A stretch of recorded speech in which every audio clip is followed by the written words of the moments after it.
I was convinced as a young army wife that Rhett was going to die, and I struggled with fear and anxiety that was going to happen.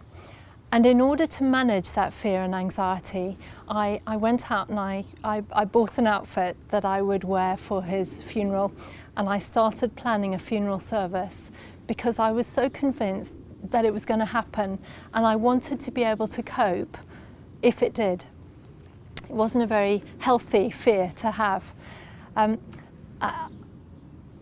I would become very fearful and anxious when the phone rang or when there was a knock at the door, that it would be somebody coming to tell me that something had happened to Rhett. So when he was away on operations, I spent a lot of time worrying about these things.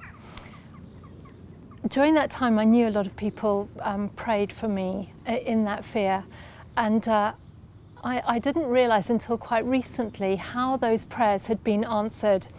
I found an old diary, and in that diary I had written about my fears about Rhett dying and various things happening. And as I started reading those entries, I realised that I hadn't actually had those feelings for years, in fact, and that God had healed me of that phobia and that fear that Rhett was going to die in a really gradual way, and I believe through the power of people praying. But it happened so gradually and in an undramatic way that I hadn't even noticed. And then I suddenly realised, and I could say, wow, thank you, Lord, that's amazing.